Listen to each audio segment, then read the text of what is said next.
को हम चैप्टर पर चर्चा करेंगे।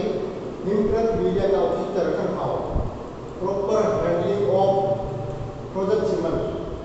अपने को सीमन का प्रॉपर हैंडलिंग कैसे की जाती है हॉस्पिटलों में, उसका रखरखाव कैसे किया जाता है, इसके बारे में आप चर्चाएँ करेंगे। पहला है हिमकृत मीडिया का द्रवीकरण, इससे करते हैं। इससे पहले आपको बता देते हैं कि अच्छी से अच्छी क्वालिटी के सीमन का यदि भंडारण रखरखाव सावधानीपूर्वक किया नहीं किया है तो भंडारण से लेकर पशु को कृत्रिम रूप से गर्भित करने तक कहीं भी थोड़ी चूक हो जाए तो गर्भाधान का प्रतिशत पर प्रभाव पड़ता है। इसलिए कृत्रिम हिमकृत वीर्य की गुणवत्ता का संरक्षण सही प्रक्रिया को अपनाते हुए सही उपयोग तकनीशियन का पहला दायित्व है। तकनीशियन निम्न बातों का ध्यान रखेंगे। क्रायोकैन में LN2 समय पर नियमित बढ़ाते रहेंगे, बार बार खाली नहीं हो, अन्यथा सिस्टम कूलिंग सिस्टम होता है वो खराब हो जाता है। LN2 का स्तर होता है वो 1.3 cm बना रहना चाहिए। दूसरा, वीर्य की भंडारित स्ट्रा हमेशा LN2 में डूबी रहनी चाहिए। गोबलेट की लंबाई कुछ कम होनी चाहिए। स्ट्रा से गोबलेट की लंबाई होती है जिसमें स्ट्रा रहती है उसकी थोड़ी कम होनी चाहिए। क्रायोकैन बाहर निकालते समय विशेष ध्यान रखें। कनिस्टर को क्रायोकैन की गर्दन से थोड़ा नीचे रखें, फ्रोजन लाइन से ऊपर नहीं उठाएं। हमेशा स्ट्रा को निकालने के लिए स्ट्रा होल्डिंग फोर्सेप्स ही यूज करें, हाथ से कभी नहीं निकालें। 10-12 सेकंड में निकाल लेनी चाहिए, ज़्यादा समय नहीं लगाना चाहिए। उंगली या हाथ कभी भी स्ट्रा को नहीं लगाना चाहिए, ये गलत तरीका होता है। सीमन स्ट्रा एक बार में ही बाहर निकाले। अगर वो नीचे गिर जाती है, कई बार स्ट्रा नीचे गिर जाती है तो काम में नहीं लेना चाहिए, उसको फेंक देना चाहिए। हमेशा प्लास्टिक या एल्यूमिनियम के बने गोबलेट में ही भरकर रखें। ठूस कभी भी गोबलेट में स्ट्रा को ठूस कर नहीं भरे, थोड़ी खाली स्पेस रहनी चाहिए ताकि उसमें LN2 आसानी से प्रवेश कर सके। स्लिप कनिस्टर हैंडलिंग पर लगा लें। गोबलेट में जिस नस्ल का हो उसकी एक स्लिप पर्ची बना के स्लिप कनिस्टर के हैंडल पर लगा दें ताकि स्ट्रा को ढूंढने में दिक्कत नहीं आए। स्ट्रा को निकालने के बाद तुरंत ढक्कन को बंद कर देना चाहिए। ये तो होता है सावधानियां। अब होता है हिमकृत वीर्य का द्रवीकरण, throwing off frozen semen. Throwing off frozen semen कैसे करते हैं? परिभाषा ये होती है कि जब ये सीमन अपने इसमें क्रायोकैन जार में होता है, रखा जाता है तो उसका टेम्परेचर होता है वो -100 LN2 का जो टेम्परेचर होता है -196 डिग्री पर जो फ्रोजन सीमन रहता है उसको 37 डिग्री पर लाते हैं तो गर्म पानी होता है उसमें डालते हैं, उससे शुक्राणु होते हैं वो एक्टिव हो जाते हैं और उस एक्टिव हो जाते हैं वो जागरण हो जाते हैं, फिर उसको काम में लाया जाता है। इस प्रक्रिया को थ्रोइंग कहते हैं। यह प्रक्रिया उतनी जटिल है जितना वीर्य का अवशिष्टन में हिमकृत करना है। इसमें निम्न बातों का ध्यान रखना चाहिए। पहला है कि थ्रोइंग जब करते हैं तो सभी तैयारियां पूर्ण कर लेनी होनी चाहिए। उसके बाद कृत्रिम गर्भाधान हेतु काम में लेना चाहिए, अन्यथा वीर्य की क्वालिटी खराब हो जाएगी। वीर्य में उपस्थित शुक्राणु होते हैं ज़्यादा समय तक एक्टिव नहीं रहते हैं। स्ट्रा को कंटेनर से निकालने के तुरंत बाद उसका थ्रोइंग कर देना चाहिए। कंटेनर का ढक्कन जिस प्रकार से सांड का वीर्य निकालना है खोलकर उस कंटेनर को हैंडल घुमाकर फ्रोजन लाइन तक उठा लें, LN2 में उठा लें। पहले से LN2 में डुबोकर ठंडी की गई होल्डिंग फोर्स होती है, वो बोबलेट से उससे पकड़कर बाहर निकाल लें। स्ट्रा निकालने के बाद एक क्षण हवा में वो स्ट्रा निकालते उसको फोर्स से हवा में एक बार उसको हिला देना चाहिए, ताकि उस पर एक्सेस जो वो LN2 लगी होती है वो सूख जाए। अन्यथा जब आप पानी में उसको डालोगे तो उसमें चटक की आवाज आती है, स्ट्रा टूटने का डर रहता है। कभी कभी क्या होता है कि पानी का तापमान होता है ज्यादा या कम, पानी का तापमान कम या ज्यादा नहीं रखें, है? टेम्परेचर अगर मान लो आपका ज्यादा हो गया है तो स्पर्म खराब होने की मर जाएंगे या खराब हो जाएंगे, और कम है तो भी वो खराब हो जाएंगे। तापमान का अनुमान होता है वो कभी अंगुली से नहीं करना चाहिए लगाकर, उसमें थर्मामीटर द्वारा ही करना चाहिए। स्ट्रा का थोड़ी पानी में मतलब सीधा नहीं रखना चाहिए, आड़ी रखें, ताकि वो उसका दूसरा ये होता है कि वो अगर मान लो उसका लास्ट एंड पॉइंट होता है वो उसको जार के नीचे रहना चाहिए। ऊपर अगर तैर रहा है तो उसमें सीमेंट की क्वालिटी खराब है, अतः ऐसा सीमेंट को के आदान नहीं रखना चाहिए। इसमें दो तीन चीज़ों का ध्यान रखना चाहिए। पानी शुद्ध हो, उचित तापमान हो, स्ट्रा पूर्ण रूप से डूबी होनी चाहिए, हॉरिजॉन्टल थाइंग में ऊपर तैर रही है तो स्ट्रा खराब है? नीचे पेंदे में पड़ी है तो उपयोग हेतु सही है? इसके बाद क्या है, पशु चिकित्सालय में या उपकेंद्र में जब आता है तो इससे पहले जब कोई पशु आता है तो उसकी सबसे पहले आपको उसकी हीट का ज्ञान कर लेना चाहिए, हीट में है या नहीं है। पूर्ण रूप से निर्णय लें कि AI करनी है अथवा नहीं। अगर AI करनी है, ये AI करनी है तो निम्न बातों का ध्यान रखना चाहिए। सब सारा पूरा सामान होता है, AI गन, कैंची, शीट, स्टाफ, होल्डिंग फोर्सेप्स, कैली, थर्मामीटर आपको तैयार रखना चाहिए। गन तैयार करने हेतु निम्न प्रक्रिया अपनानी चाहिए, है? गन को तैयार करते हैं उस टाइम आपको काफी सावधानियां रखनी होती है।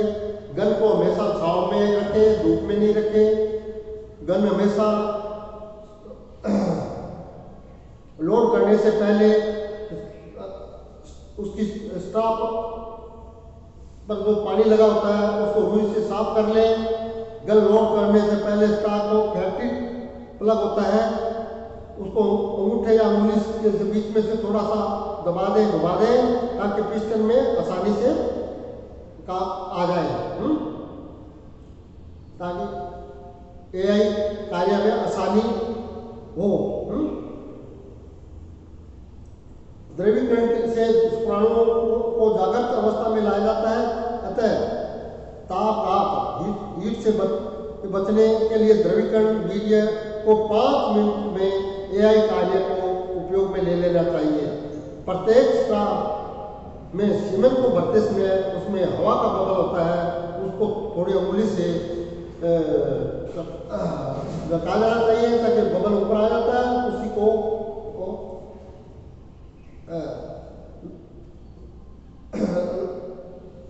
कार्टेज में वीर्य का नुकसान नहीं हो। AI को गन में उठाया में रखिए, AI गन को उठाने गन को हाथ से नहीं छूना, तो ऊपर का हिस्सा छूना नहीं चाहिए। उस पर शीत होती है, वो ऊपर से स्टाफ भरने के बाद उसमें शीत ऊपर लगा देनी चाहिए। शीत जब ऊपर से काटते हैं तो ओरिजिनल से 90 डिग्री पर काटना चाहिए। अगर थोड़ी टेढ़ी मेढ़ी कर जाती है तो सीमेंट बाहर निकल जाता है। अगर उस पर शीत ऊपर लगाते हैं, लगाने के बाद अगर ऊपर थोड़ी स्पेस ज़्यादा ऊपर जगह है तो नीचे से उसको काट कर फिर उसको एआई गन पर लगाना चाहिए। शीट को गन के बैरक पर चढ़ाते समय और इनको थोड़ा ऊपर उठाकर उसके अंदर शीट को डालें। शीट के कट एंड को बैरल के पेपर पर चढ़ाकर उसे रिंग की सहायता से फिक्स कर दें। कई बार क्या होता है कि शीट अधिक कट जाता है, ऊपरी इससे या स्टॉक के बीच जगह रह जाती है, तो उस टाइम शीट का लास्ट टाइम होता है उसको थोड़ा सा काट के चलाते हैं तो वो पूरा आ जाता है। शीट का छिद्र होता है ऊपर का, वो एकदम बीच में होना चाहिए। ये सावधानियां रखनी चाहिए। ये उसके कृत्रिम गर्भाधान के बारे में आपको कृत्रिम गर्भाधान हेतु गन तैयार करने के लिए आपको सावधानी बताई। अब कृत्रिम गर्भाधान कैसे करते हैं? गन तैयार होने के बाद आपने गन तैयार होने से पहले उसको आपको जांच कर लेनी चाहिए। फिर ये गाय भैंस में 2 विधियों द्वारा अपनी एआई करते हैं। पहली है गुदा योनि मार्ग द्वारा, दूसरा आता है योनि स्पेकुलम विधि द्वारा। जो आम प्रचलन होता है वो पहला गुदा योनि मार्ग द्वारा विधि है, वही अपनाई जाती है, वही अच्छी विधि, इसी विधि को अच्छी मानते हैं। अब एआई करते वक्त अपने को क्या क्या सावधानियां रखनी चाहिए? अपने पहली ये है कि जब भी कोई गाय भैंस पशु आता है तो उसको खड़ी अच्छी तरह उसको खड़ी अवस्था में उसको बांध कर रखें। फिर अपने जो एआई करता है वो गमबूट पहन ले, एप्रिन पहन ले, हैं? फिर उसको अपने हाथों में स्लीव पहन ले और स्लीव को लुब्रिकेट कर ले, साबुन से धो ले। फिर उसके अचानक उसको गुदा में अपने बाएं हाथ डालते हैं, दूसरे हाथ में अपने को बंद रखते हैं। बाएं हाथ से उसको जो गोबर वगैरह होता है उसको बाहर निकाल दें। बार बार हाथ को बाहर नहीं निकालना चाहिए जिससे हवा उसमें प्रवेश कर जाती है। इस कंडीशन में हम लोग उसको ब्लोइंग अवस्था कहते हैं। तो इससे क्या हवा से एआई करने में आपको दिक्कत परेशानी आती है। क्या बंद हो गए? चालू। तो अपने को उसका हाथ का बढ़ा के अंगूठे को इस तरह से रखते हैं, फिर उसको गोबर बाहर निकालते हैं। बार बार हाथ को बाहर नहीं निकालने। गोबर निकालने के बाद आपको उसको सर्विक्स को उंगलियों से पकड़ के अंगूठे को सर्विक्स का जो बाहर का हिस्सा उस पर रखते हैं। रखने के बाद आप गन लेते हैं, गन को साफ अच्छी तरह रखें। दूसरे जो अटेंडेंट जो भी आपके पास होता है उसको वल्वा जो होता है उसको साफ करवा लें। वजाइना को अच्छी तरह साफ धोने कपड़े से साफ करवा के और गन को 45 डिग्री से आप अंदर प्रवेश करते हैं। थोड़ा अंदर जाने के बाद में आप 90 डिग्री पर उसको ले आते हैं और जो आपका अंगूठा होता है सर्विस के एंड पर वहाँ गन ले जाते हैं। गन अंदर को चली जाती है। गन आगे का भाग सर्विस के एंड या गर्भाशय में जो होता है वहाँ आपको गन का जो पिस्टन होता है उसको एक हाथ दूसरे हाथ से अंगूठे से दबाते हैं तो वो वीडियो आप उसके सही तरीके से अंदर सर्विस में पहुंच जाता है। इस तरह से ये सावधानियां रखनी चाहिए। जैसे मान लो प्लंजर होता है, दबाते समय धीरे धीरे दबाएं और वीडियो छोड़ दें। सीमन डिपॉजिट होने के बाद में रेक्टम को हाथ होता है वो बाहर निकाल लें और गन को भी बाहर निकाल लेना चाहिए। शीत होती है उसको फेंक देना चाहिए और ये उसके बाद में अंकित रिकॉर्ड होता है, उसका मालिक का नाम, पता, टेलीफोन नंबर आदि के माध्यम से कृत्रिम गर्भाधान पंजिका में संपूर्ण प्रविष्टता कर देगा। कृत्रिम गर्भाधान के संपूर्ण उपकरणों को उचित स्थान पर साफ करके रख देना चाहिए। ये आपका हो गया हिप ग्रंथि का उचित रखरखाव, उसका थ्रोइंग विधि कैसे करते हैं, फिर कृत्रिम गर्भाधान कैसे तैयार करते हैं, कृत्रिम गर्भाधान किस तरह से किया जाता है इसके बारे में बताया। अब बताते हैं आपको अगला पेपर है वो विकृत बीज द्वारा कृत्रिम गर्भाधान, ये अभी आपको पीछे भी बताया था कृत्रिम गर्भाधान कैसे किया जाता है। अब कृत्रिम इसमें आपको कैसे किया जाता है उसमें बताते हैं, उसमें क्या क्या काम आते हैं, उसमें उपकरण कौन से होते हैं। अगर यही करते हैं तो उसमें पहला आता है सीमेंस स्ट्रा होती है, LN2 होती है, क्रायोप्लेन जार होते हैं, कृत्रिम गर्भाधान गन होती है। अब पहले आपको ये जो AI के बारे में बताया गया था, सीमेंस स्ट्रा होती है, इसके बारे में बताते हैं। स्ट्रा होती है वो दो प्रकार की होती है। सीमेंस स्ट्रा है एक जर्मन और फ्रेंच स्ट्रा, दो तरह की होती है। इस स्ट्रा को जो पहली होती है जर्मन स्ट्रा होती है, उसको जर्मन मिनी ट्यूब भी कहते हैं। फ्रेंच दूसरा होता है फ्रेंच स्ट्रा, ये दो प्रकार की होती है, फ्रेंच मीडियम स्ट्रा और मिनी स्ट्रा। इसमें एक सिरे पर प्लग लगा हुआ होता है। जब ये स्ट्रा आती है तो इसमें क्या होता है कि फैक्ट्री से जब बन के आती है तो एक स्ट्रा उसका फैक्ट्री सील होता है, दूसरा होता है वो खुला होता है जिसमें सीमेंट भरने के बाद में उसको फैक्ट्री सील लगाते हैं। ये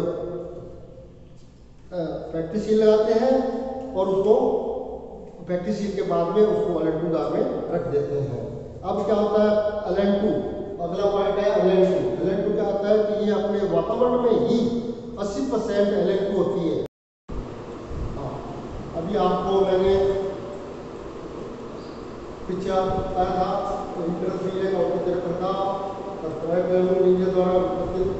द्वारा अपना यही कैसे की जाती है। अब लास्ट में अंत में आपको ये जो क्रायोकेन जो जार होते हैं, क्रायोकेन जो उनका रखरखाव किस तरह से करना चाहिए आपको, इस ये अंतिम अपना चैप्टर है, इसके बारे में आपको बता रहे हैं कि क्रायोकेन को किस तरह से रखते हैं।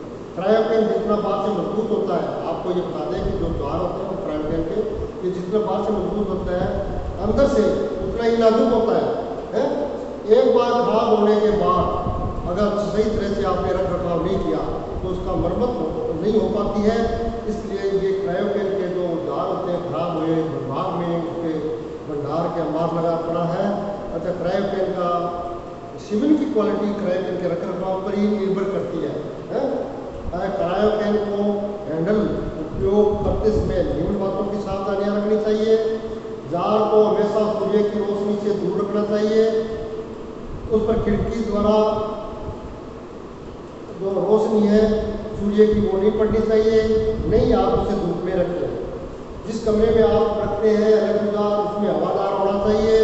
LN2 गैस, क्योंकि LN2 गैस जार के ढीले ढक्कन के से वास्तविक रूप में नियमित निकलती रहती है, इसलिए हवादार कमरा होना चाहिए या जहाँ भी रखते हैं। क्रायोकेन को कठोर फर्श पर कभी भी नहीं रखना चाहिए। उसके नीचे रबड़ जूट का कुछ रहना चाहिए ताकि फर्श पर उसका पेंदा है वो घिसे नहीं है। नेक ट्यूब को भी सुरक्षित रहती है ताकि नेक ट्यूब भी सुरक्षित रहती है। अब जब आपको दांत को उठाते हैं तो एक झटके से नहीं उठाने, नीचे अपने घसीट करनी, धीरे धीरे उठाएं, घसीट कर नहीं इधर उधर करें। अंदर गर्दन के सारे लटके रहें, आंतरिक दांत को नुकसान पहुंच जाती है। इससे क्या है कि वो अंदर जो दांत होते हैं उसमें लटकी रहती है, जब वो उसको नुकसान होने का डर रहता है। एक स्थान से दूसरे स्थान पर ले जाने पर घसीटे नहीं, लुढ़का कर नहीं ले जाएं। इससे क्या होता है जार में खरोंच आने की डर रहता है और ट्रॉली में ही ट्रॉली का उपयोग करें ले जाते वक्त। दारों के भंडार के इसमें एक दूसरे के ऊपर नहीं रखें, जिससे क्या होता है कि अगर मान लो एक दार के ऊपर दूसरा दार आपने रख दिया तो उसका गठन टाइट हो जाता है, उसकी गैस होती है वो वाष्पीकरण उसका रुक जाता है। इससे क्या होता है कई बार दुर्घटना होने के चांस रहते हैं, अर्थात उसकी गर्दन होती है वो टूट सकती है। वैक्यूम प्रणाली भी खराब हो जाती है, जिससे उसकी वैक्यूम प्रणाली है ना वो भी खराब हो जाती है। निर्धारित ढक्कन होता है वही उस पर लगाना चाहिए हमेशा, जो निर्धारित है। दूसरा टाइट ढक्कन या दूसरा नहीं लगाना चाहिए है, उसमें फंसाना नहीं चाहिए। इससे सही ढक्कन होगा तो वाष्पीकरण होता है वो सही तरीके से होगा, तो गर्दन की ट्यूब को नुकसान नहीं पहुंचेगा। तथा पॉलीथीन कभी भी उसको, कई बार क्या होता है लोग कहते हैं वाष्पीकरण हो रहा पॉलीथीन बांध देते हैं, पॉलीथीन हमें कभी भी नहीं बांधनी चाहिए। जार के इलेक्ट्रो जार के पेंदे पर बीच में 2 रिंग पैड पर सुरक्षित रखें। 2 रबर रिंग होते हैं, अतः वह पैड पर सुरक्षित रखें ताकि पेंदा व आपस में इलेक्ट्रो जार रगड़ नहीं खावे। अगला पॉइंट है जार, इलेक्ट्रो जार बिल्कुल इलेक्ट्रो जार होता है, सूखा जार होता है, उसको चार्ज करते वक्त इलेक्ट्रो जार में हमेशा धीरे धीरे डालें, यह अन्यथा उछल कर आपकी आंखों में गिर सकती है, आपके हाथों या शरीर के अन्य अंगों को जला सकती है। जार को कभी भी ऊपर नेक तक नहीं बढ़ना चाहिए है, थोड़ा सा खाली रखना चाहिए, अन्यथा आप जब उसका ढक्कन लगाओगे तो एकदम वो बाहर आएगी तो उसका वेस्टेज होगा और कभी कभी आपके शरीर अंगों पर भी निकलने का डर रहता है। एयरपेन या इलेक्ट्रो जार में सीमेंट के अलावा कोई भी दूसरी चीज भंडार में नहीं करनी चाहिए है। अच्छा, इलेक्ट्रो जार होता है, उसका इलेक्ट्रो का लेवल होता है, वो समय पर चेक करें। पतली लकड़ी होती है, लकड़ी के द्वारा एक पतला स्केल बना लिया जाता है, उसके द्वारा ही उस पर इलेक्ट्रो जार को उसका लेवल नापना चाहिए। बार बार हमेशा समय पर टाइमली नापें, रोज डेली सुबह शाम नहीं, बार बार नहीं नापें ताकि उसका वेस्टेज वाष्पीकरण इससे ज़्यादा होगा। इलेक्ट्रो जार होता है, साल में एक बार उसको साफ कर लेना चाहिए, वैक्यूम नॉब से छेड़छाड़ कभी नहीं करना चाहिए। ये आपको आज इसका जो रखरखाव के बारे में बताया, और इसका जो गायनी का जो सारा कोर्स है सेकंड सेमेस्टर का, सेकंड ईयर का, वो कंप्लीट हो चुका है। अब आप लोगों को इसकी जो प्रैक्टिकल नोटबुक है वो तैयार कर लेनी है। आपके कभी भी किसी समय आपके लिए डेट आ सकती है, first mid term, second mid term, final exam ले सकते हैं, उससे पहले आपकी नोटबुक तैयार होनी चाहिए, जिसके आपको के जो फाइनल एग्जाम में प्लेटफॉर्म उसके नंबर काउंट होते हैं। ये आपको जारी, इसके साथ ही आपको पूरे फर्स्ट सेमेस्टर की, सेकंड सेमेस्टर की तैयारी द्वारा कर ली जाए। आप तैयार रहें, आगे कभी भी आपके एग्जाम हो सकते हैं। क्या है कि ज़्यादा मात्रा में इसमें गैस आ जाती है तो कहीं अपने को इलेक्ट्रिसिटी सप्लाई करने में आसानी होती है। अब एआई गन क्या होती है? कृत्रिम गर्भाधान के लिए एक महत्वपूर्ण उपकरण होता है। इसका निर्माण वीर्य की स्टाक के अनुसार होता है, लेकिन आजकल यूनिवर्सल गन भी उपलब्ध होती है, जिससे मिनी स्टार, मीडियम स्टार दोनों प्रकार, या फ्रेंच स्टार या जर्मनी स्टार काम में आ सकती है। इसमें गन होती है, इसकी संरचना क्या होती है? एक तो बैरल होता है, दूसरा नीचे प्लंजर होता है, तो एक ओरिंग होता है? तो बैरल और प्लंजर होता है, ये कौन से स्टील, स्टेनलेस स्टील धातु से बने होते हैं। लचीलापन होता है। बैरल के पिछले हिस्से पर शीट पकड़ के लिए पकड़ी जाती है। शीट नीचे की तरफ भार होता है, शीट का कटा हुआ भाग उस भाग पर आसानी से ऊपर चढ़ जाता है। उसको ओरिंग बीट से अच्छी प्रकार से शीट जकड़ कर पकड़ा जाता है। समाश्रित बैरिंग की लंबाई होती है 437 प्लस माइनस 0.5 mm। प्लंजर की लंबाई होती है वो 450 mm होती है। हमेशा ये इसका साइज होता है। अब क्या होता है कि बैरल पर शीट कटे हुए सिरे को नीचे की साइड में अपने फिक्स कर देते हैं। कृत्रिम गर्भाधान के समय एआई गन योनि में डालते वक्त शीत आगे से पीछे नहीं आए उसको वहाँ पर एक प्लग होता है उसको चढ़ा देते हैं जिससे वो टाइट हो जाती है। गन हमेशा साफ रखनी चाहिए, इसे प्लास्टिक के कंटेनर में रखनी चाहिए। शीत इसके बाद में एआई शीत होती है। शीत वो एआई गन पर चढ़ाकर आवरण होता है चढ़ा देते हैं जो उचित ग्रेड के पीवीसी पदार्थ से बनी होती है। शीत सामान्य चिकना बिल्कुल सीधा गन की पूर्ण लंबाई तक पारदर्शी होती है। शीत की टिप नुकीली खुरदरी चुभने वाली नहीं हो, अन्यथा बीच छेद होता है वो बीच में होना चाहिए। दो प्रकार ये शीत के सिरे, दो सिरे होते हैं। एक सिरा जो बैरल के उभार पर चढ़ता है उस पर एक लंबा सिरा लगा होता है जो कट जिसे कट कहते हैं। वो और रिंग जिसे ओ रिंग होता है जकड़ कर रखती है। दूसरा सिरा आपका ऊपर की तरफ रहता है उस पर छिद्र होता है। शीत आंतरिक व्यास सही स्वरूप चिकना होना चाहिए। एआई गन पर आसानी से चढ़ाया जा सके। गन के अनुसार ही शीत की कई लंबाई व व्यास होते हैं। शीत को सुरक्षित रखने के लिए हमेशा पॉलीथीन बैग में ही रखना चाहिए। ये आपका आज का हो गया है। इसके बाद में ये है जो आपको तालिका दी गई है, इसमें प्यूबर्टी के बारे में बताया गया है इस साइकिल के बारे में। ये सारा आपको पहले ही ये जो तालिका दी है इसको अपने पूर्व में आपको जानकारी दी जा चुकी है। आपको इसका एक बार आप अनुभव कर लीजिए। आप आपको ये दोनों आपके चैप्टर का रखिकाव और द्वारा के बारे में बताया गया था। आगे कल आपको